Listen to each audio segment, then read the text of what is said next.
Betray me? Then you'll lose everything. The moment I learned my fiancée was only marrying me to destroy everything I'd built, but the one she'd always loved was the one that got away, my heart turned to stone. Fine, let's see who plays this game better. The day before the wedding, my assistant hovered, hesitating before finally speaking. Mr. Thorne, Shane Riley is back in the country. Should we have someone keep an eye on him? Everyone who was anyone knew that my fiancée, Isabella Vance, had once been desperately, spectacularly in love with Shane Riley. But a street tough from the wrong side of the tracks? He never stood a chance of being accepted by the Vances. Her family had eventually intervened, shipping Shane off to Europe and cutting off all contact between them. For Shane to return the day before our wedding. His intentions were obvious. My face remained a placid mask. No need. But, sir, my assistant pressed, his voice edged with urgency. I frowned, cutting him off with a cold glance. I know what I'm doing. He immediately fell silent. After he'd retreated from my office, I rose and walked to the massive floor-to-ceiling window. I looked down at the river of traffic flowing through the city streets, a faint smile touching my lips. The show is just getting started. The Vances were old money, a cornerstone of New York City's elite. I, on the other hand, was the city's acknowledged new titan of industry. The company I'd built from nothing, Apex Dynamics, had taken only 5 years to rival the scale of the long-established Vance holdings. Today was the day of my wedding to the Vance family's only daughter, Isabella. The venue was breathtakingly extravagant, buzzing with the conversations of the city's most powerful figures. Nearly every name that mattered was in attendance. But as the ceremony time came and went, the bride was nowhere to be seen. Guests began to exchange uneasy glances, their whispers growing louder. I stood alone on the altar, silent. Finally, my phone rang. It was Isabella. I answered immediately. Caleb, Shane's back. He's in some trouble. I'll explain everything later. We have to cancel the wedding for today. I'll make it up to you. She hung up before I could respond. She'd forgotten to tell me her phone wasn't connected to the venue's sound system, but my microphone was still live. Every word echoed through the grand hall. A wave of shock rippled through the crowd. Everyone here knew who Shane Riley was. Years ago, Isabella Vance had made headlines by buying out every firework vendor in the city for a brazenly public declaration of her love for him. Fueled by the tabloids, the story became a notorious cautionary tale whispered among the city's elite, a lesson in how not to raise a daughter.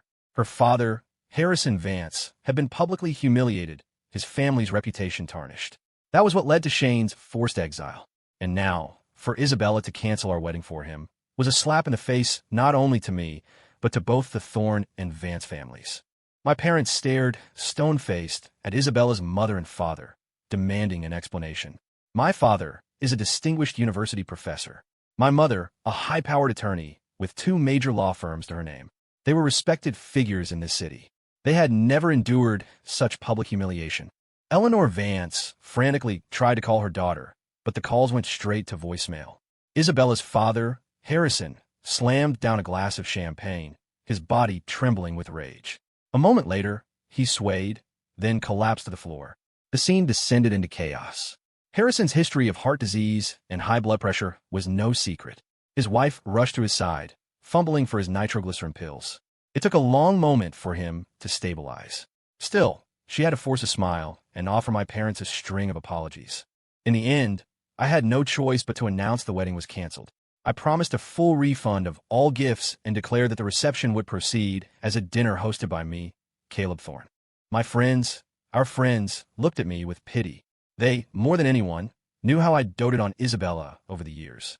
I had given her everything, anticipated her every need, treated her like she was the center of the universe. In that moment, I became the laughingstock of New York's high society. But I didn't care in the slightest. Harrison's health forced him into an early retirement, leaving Isabella to take the reins of Vance Holdings. As the new CEO of a major corporation, being this blinded by love was more than a weakness. It was a fatal flaw. 3 days later, I received a call from Harrison, inviting my parents and me to a family dinner. I knew what it was, an apology. Though the wedding was off for now, the engagement was still technically on. The business partnerships between Apex and Vance Holdings remained active.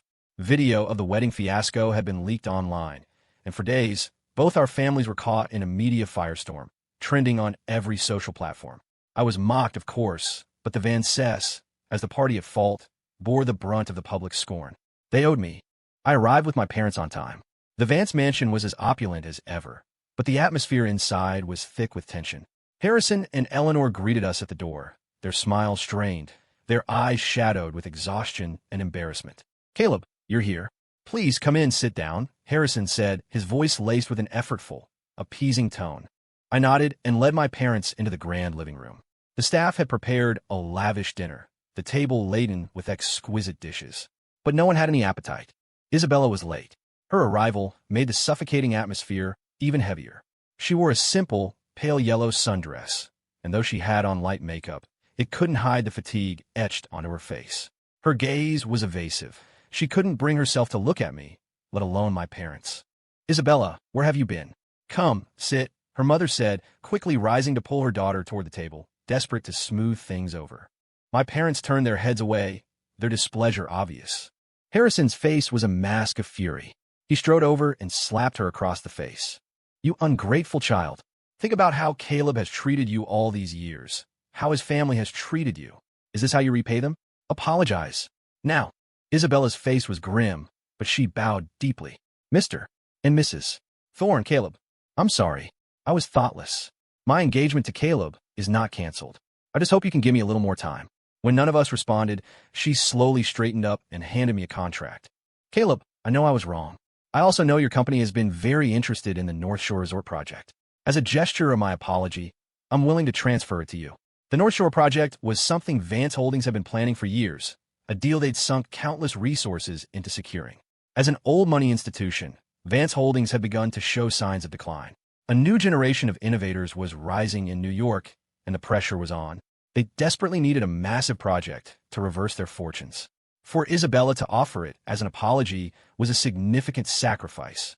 Of course, I wasn't about to refuse such a gift. At a certain level, love is the most unreliable currency. Only self-interest is the universal rule, the God everyone truly worships. I took the contract. Her signature was already on it. Without hesitation, I added mine. My parents had little interest in these business dealings. They cared more about our family's honor. Their faces remained grim. My own expression, however, softened considerably. I pulled Isabella down into the seat beside me. Seeing this, Harrison quickly raised his glass to my parents. "This was our family's fault. Isabella is thoughtless and caused you a great deal of pain. I drink this in apology." He downed an entire glass of scotch in one go. I glanced at him. Drinking like that with his blood pressure wasn't just reckless, it was suicidal. My parents saw that he had made his plea and that I had signed the contract. They could no longer maintain their icy demeanor. The tension in the room finally began to thaw. A few minutes into the meal, I excused myself to the restroom. I pulled out a burner phone and sent a text to Shane Riley from an unknown number. "Shane, Isabella doesn't really love you. You're just a toy to her. When she gets bored, she'll toss you aside, just like she did 5 years ago. Taking you back is just the novelty of your return. Otherwise, why hasn't she introduced you to her parents? Right now, she's at her family's house with Caleb Thorne, planning their rescheduled wedding. If you don't believe me, come and see for yourself." The message was full of holes, but I knew Shane would take the bait. He trusted me implicitly now, because I was the one who told him Isabella was getting married in the first place. And I was the one who bought his plane ticket back. No one knew what Shane had been through overseas better than I did. He had suffered for years. Hunger and cold were his constant companions. Eventually, he was forced into a relationship with a morbidly obese, much older woman. He probably thought his life was about to get better. Instead, he had descended into an even deeper hell.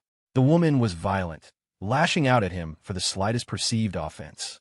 For years, Shane Riley had lived a life worse than a dog's. If I hadn't secretly helped him return, he likely would have died abroad. Being with Isabella was his only path from hell to heaven. He would cling to that hope, no matter how slim, and never let go. In the past, my devotion to Isabella had been the envy of everyone around us. Until one day, her best friend, Chloe Reed, called me, saying Isabella was drunk and needed to be picked up. I arrived at the private room and was about to push the door open when I heard them talking about me. "Isabella, be honest with me. Who do you love more? Caleb Thorne or that Shane Riley?" Isabella's voice became sharp, contemptuous. "Caleb Thorne? What is he? He's my lapdog. How could he possibly compare to Shane? The only one I've ever loved is Shane." "Then why are you marrying Caleb?" "Because I don't have the power to be with Shane right now. I know where he is, but if I go to him now, it'll only bring him harm. My father's health has been failing. He'll only feel safe handing over the company to me if I agree to marry Caleb. My father saw potential in Caleb years ago. That's why he sent Shane away. I hate my father for it, and I hate Caleb too. Once I'm in full control of Vance Holdings, I'll use Caleb's obsession with me to absorb Apex Dynamics. Then we'll see who dares to stand between me and Shane. If she hadn't been drunk, if Chloe wasn't the person she trusted most in the world, and if I hadn't happened to be there, I would have been kept in the dark forever. My heart grew heavier, colder. When I looked up again, a vicious light glinted in my eyes. Shane did not disappoint. Halfway through dinner, he burst into the room, his face a mask of fury. "Shane, what are you doing here?" Isabella asked, her face draining of color. When Shane saw me, his rage exploded. He pointed at me, then turned on Isabella and roared, "Isabella, you've been telling me for days that you only love me. What's he doing here? You're still going to marry him, aren't you?" Isabella's face went chalk white. She clearly hadn't expected him to show up. Her lips trembled as she tried to form an explanation, but Shane's fury had already boiled over. He gave her no chance to speak. "Shane, calm down," she pleaded, reaching for his arm. "Calm down? How am I supposed to calm down?" He shoved her hand away. "You lied to me. You've been lying this whole time. You said you loved me, but here you are, planning your wedding with him. What am I to you, Isabella?" Her expression grew even more panicked. "Shane, it's not what you think." "Not what I think. Then what is it? Tell me." Harrison's face was purple with rage. He slammed his fist on the table and shot to his feet, glaring at Shane. "Who the hell do you think you are, causing a scene in my house? Security, get him out of here." Two of the Vance bodyguards moved in, trying to drag Shane away. But he had lost all reason. He broke free, lunged toward Isabella, and seized her by the wrist. "Isabella, you're going to give me an answer tonight. Who do you choose?" His eyes were wild with desperation and madness. Isabella was silent. Seeing her hesitation, Shane let out a bitter laugh. He suddenly pulled a steak knife from the table and pressed the tip against the carotid artery in his neck. His voice was low and raw. "Isabella, I love you more than life itself. I would die for you. If you don't want me, then what's the point of me being alive?" Isabella completely panicked. "Shane, you know you're the only one for me," she cried, her voice trembling. "I choose you. I choose you. Just put the knife down, please. I'll go with you, okay?" She saw his grip on the knife loosen slightly. Without a second thought for either of our parents, she rushed over and threw her arms around him. Shane's voice broke with a sob. "Isabella, I'm sorry. I'm just so in love with you. I didn't know what else to do. I know your parents probably look down on me, but I'll prove myself to them. I swear. Just believe in me, okay?" Tears streamed down his face. Isabella frantically wiped them away. "Shane, I believe in you. I know you'll be just as successful as Caleb, if not more. I'll do everything I can to help you." My father's face was grim. My mother's was filled with utter disappointment. They knew how much I had once loved Isabella. But seeing my calm demeanor, they both seemed to let out a quiet sigh of relief.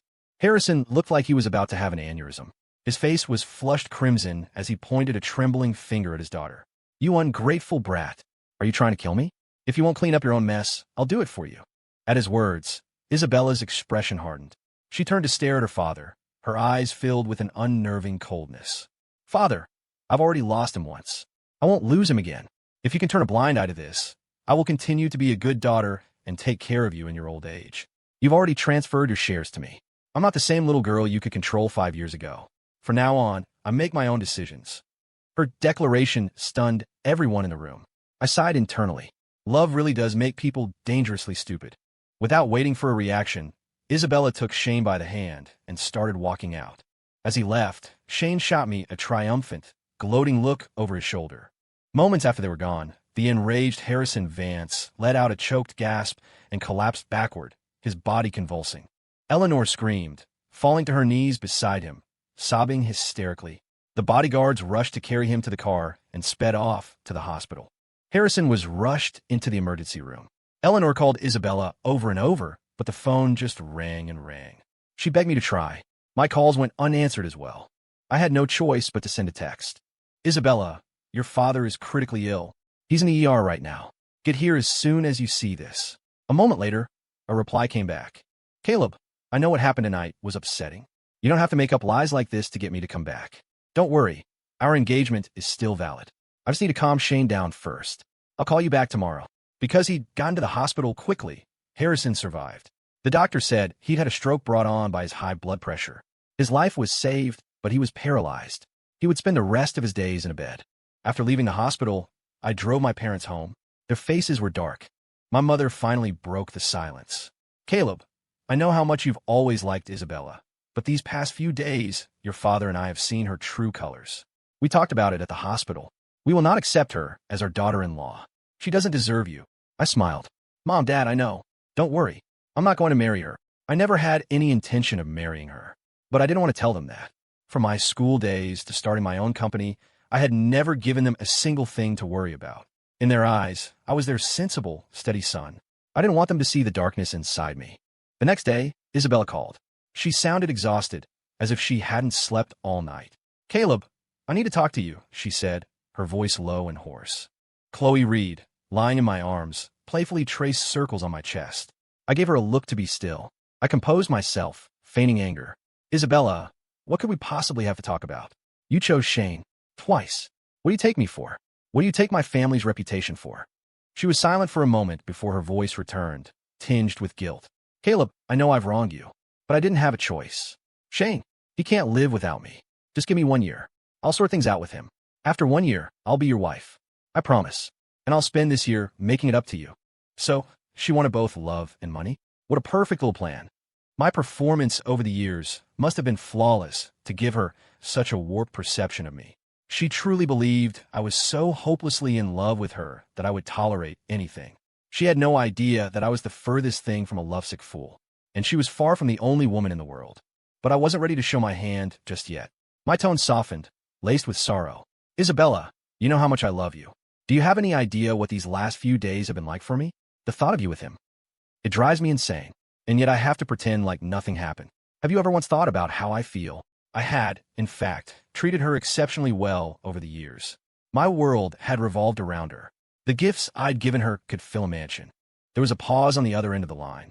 I'm sorry, she whispered. I let the silence hang for a moment before speaking.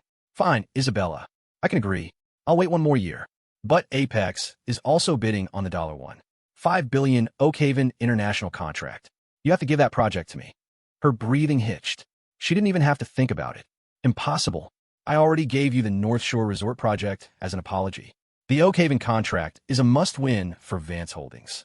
Her refusal was exactly what I expected. The situation at Vance Holdings was deteriorating by the day. The entire corporation had staked its future on the North Shore project and the Oakhaven contract. She had already forfeited one of them to me. She would never give up the other without a fight.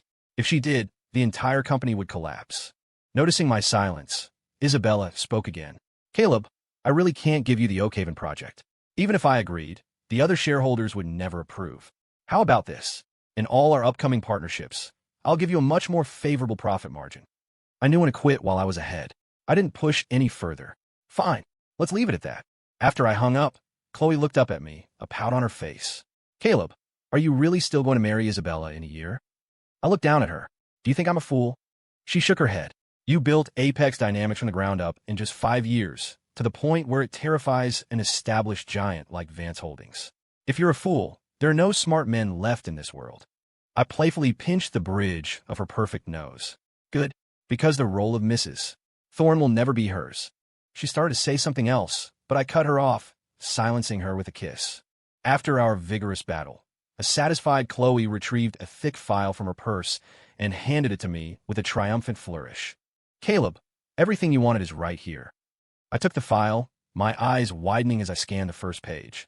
This woman was full of surprises. Chloe wasn't just Isabella's best friend. She was also her executive assistant. These last few days, with all of Isabella's attention focused on Shane Riley, nearly all corporate matters had been handled by Chloe.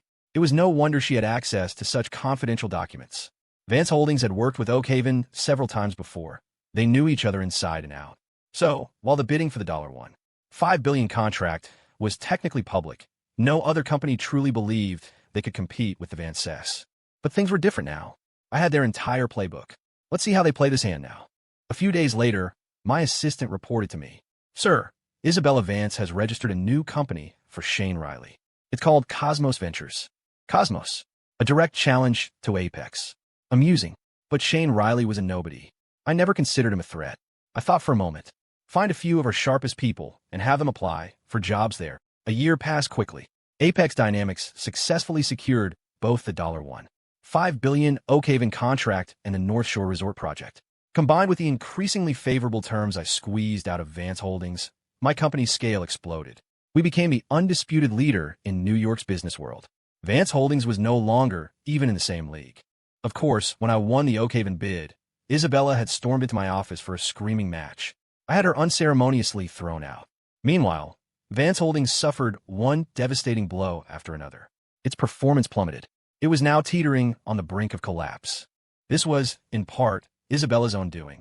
Even with her company in a clear downward spiral, the love-addled fool continued to pour endless funds into Shane's Cosmos ventures. That brilliant move single-handedly accelerated the fall of her family's empire. I sat in my office, looking out at the city skyline. "It's time to end this," I murmured. I called my assistant in. "As of right now, begin a full sell-off of all our shares in Vance Holdings. At the same time, all divisions and subsidiaries of Apex Dynamics are to immediately cease all cooperation with them. Their credit line is shot, and they're overdue on their payments to us. File a lawsuit." Not long after my assistant left, I got a call from Shane Riley, asking to meet. I thought about it for a second, then agreed. Downstairs in the cafe, I watched him, a smirk playing on my lips. He reeked of new money, a walking caricature of a lottery winner. Isabella had clearly spoiled him rotten. "Mr. Riley, you're a busy man. What brings you out for coffee with me today?" He looked at me with open scorn. "Thorne, I've been wanting to do this for a while. I just didn't have the clout before. But things are different now. I know your company was only worth about $100 million in its first year. I, on the other hand, founded Cosmos Ventures, and in just 1 year, its market value is already at $500 million. I've proven myself. I, Shane Riley, am better than you, Caleb Thorne." I watched his pathetic, triumphant display and had to suppress a laugh. "Oh, is that so? You came here today looking for my approval, did you?" His expression flickered. He clearly hadn't expected such a dismissive response. His fragile ego flared into anger. "Thorne, my success is 5 times what yours was at this stage. You must be furious, right? And let me tell you, Isabella will only ever love me. What do you have to be so proud of? You can't compare to me." I lifted my cup, took a slow sip, the corners of my mouth turning up. He was practically begging me to slap him across the face.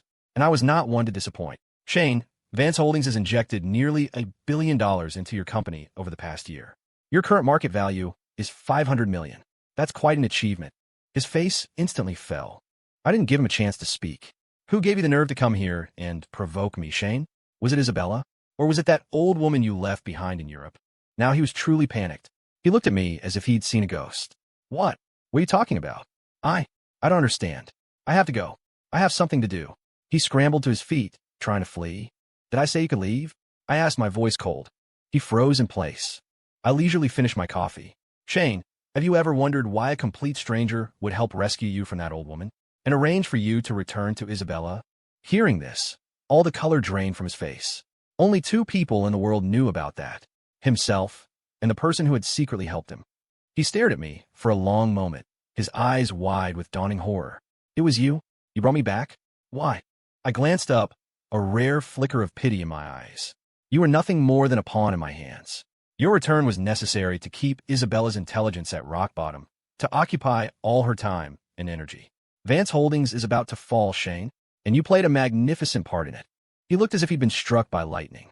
His eyes were filled with disbelief and rage. "You?" Shane's voice was a ragged whisper. "You've been using me from the very beginning? You loved Isabella so much. How could you plot against her?" I scoffed. "You're worried about Isabella? You should be more concerned with yourself. Did your new COO bring you a few overseas investment opportunities? Did you sink a few $100 million into them?" His expression turned grim. "What are you talking about?" Still doesn't get it. What an idiot. Why don't you try calling your COO? I watched quietly as he frantically dialed, as his composure shattered, as he descended into madness. In that moment, he finally understood everything. He screamed that I was a monster, a demon. He lunged at me, but the bodyguard behind me slammed him to the ground. He was dragged out like a stray dog. I didn't need to lift a finger to deal with him. Someone else hated him far more than I did. I checked my watch. By now, that old woman from Europe had likely already made her appearance in front of Isabella. Sure enough, that evening, the call I was waiting for came. Isabella's voice was stripped of its former arrogance and coldness, thick with tears. "Caleb, I was wrong. Shane is a bastard. He lied to me. He told me he'd only ever loved me, that he'd never been with another woman overseas, but he was married to some fat, old hag. Caleb, I was so wrong. We agreed. After 1 year, we'd get married. You won't abandon me, right? When I said nothing, her voice grew frantic. Don't worry. I'm completely done with Shane. I had his legs broken. All three of them. I'll never do anything to hurt you again. Caleb, I know I betrayed you. I know I hurt you. But you took so many projects from us this year. Vance Holdings is in this state because of you, isn't it? I won't even blame you for that. Let's just call it even. Okay. By the end, she was sobbing uncontrollably. I listened patiently, then chuckled. Isabella, it's a little late to be saying you're sorry, don't you think? The great Isabella Vance, CEO of Vance Holdings, was the other woman to a common street punk. It won't be long before the whole city knows. Do you really think I'd marry someone with a reputation like that? The Vance family may not care about its honor, but the Thorns certainly care about theirs. Her tone changed instantly, becoming sharp and laced with a terrifying edge. Caleb, so what Shane said was true. This was all your plan. You knew about him and that woman. You helped him come back. You're the one who destroyed me. Her voice became hysterical. Why, Caleb? Why? You love me so much. You said you'd love me and cherish me forever.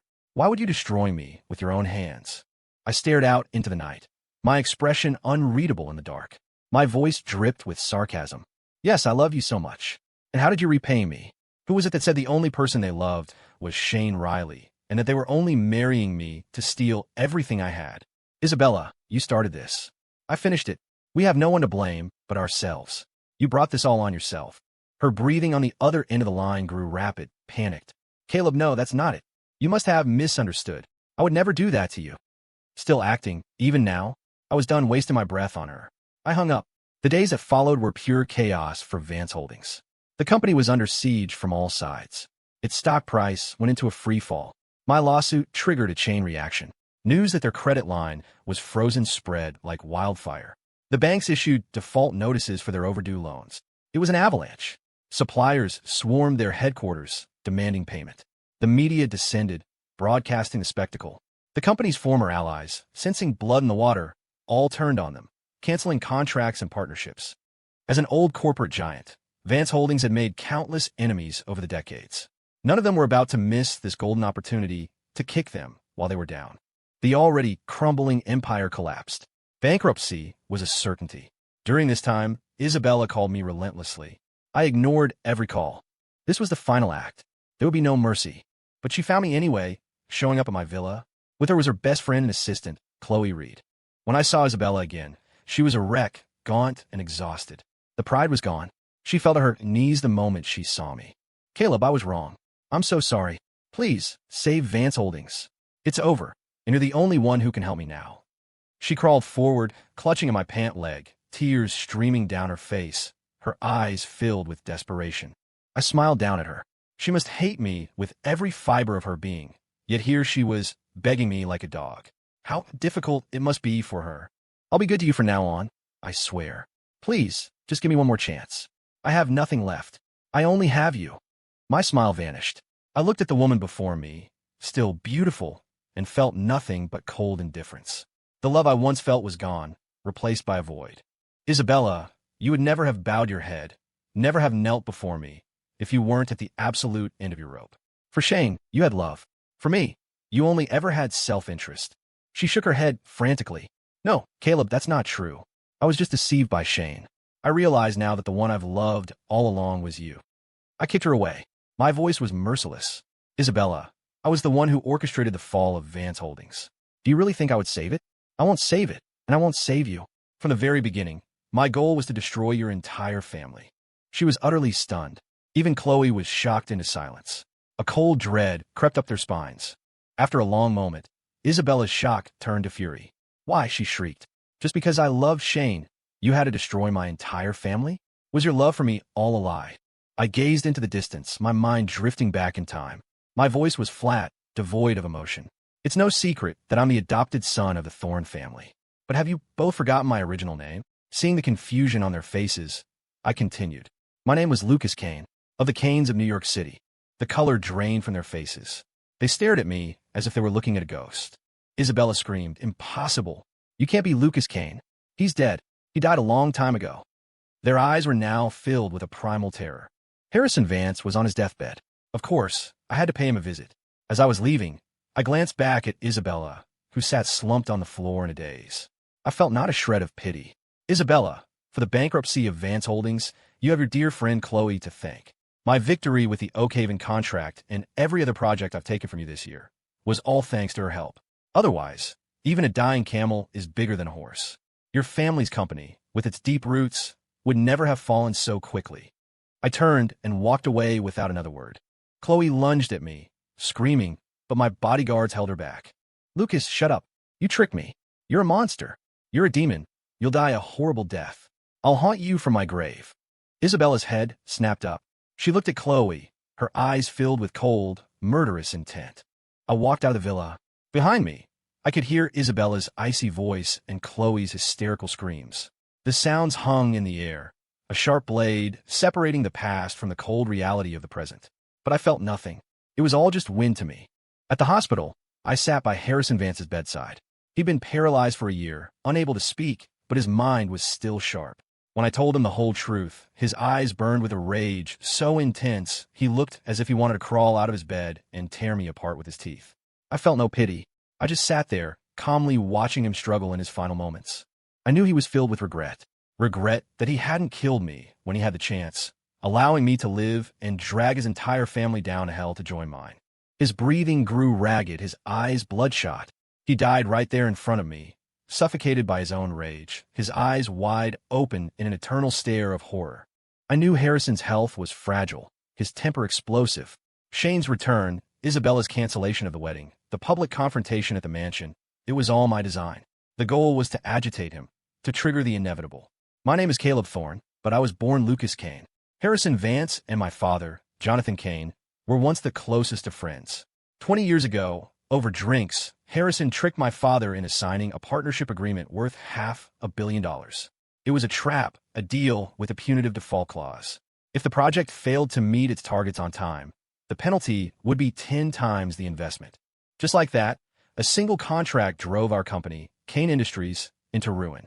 After liquidating the company, our homes, our cars, everything we owned, we were still left with over $3 billion in debt. Harrison, that bastard, came to our door every other day, demanding payment. In the end, he drove my parents to suicide. I was 6 years old, but I remember everything from that year with perfect, searing clarity. It was burned into my soul. Afterward, Harrison took me into his home. It wasn't an act of charity. He presented me to his 7-year-old daughter as a gift, a new pet. That was the beginning of my nightmare. Isabella's greatest pleasure was inventing new ways to torture me. She was joined by her best friend, Chloe Reed. They kept me on a dog leash. Whenever they were displeased, they would whip me until I was covered in bloody welts. I ate my meals on the floor, and I slept in a doghouse. They tormented me for an entire year, until one day they took me to a pond in Westwood Park and pushed me in. I struggled desperately in the water. On the shore, they laughed hysterically. Their bodyguards started to move to help me, but the girls ordered them to stop. Icy water filled my mouth and nose. The feeling of suffocation was overwhelming. On the shore, their high-pitched laughter cut through the air. In that moment, I felt a despair and rage I had never known. As my consciousness began to fade, I saw them turn and walk away with their guards. It seemed their pet had finally bored them. They had discarded me like a broken toy.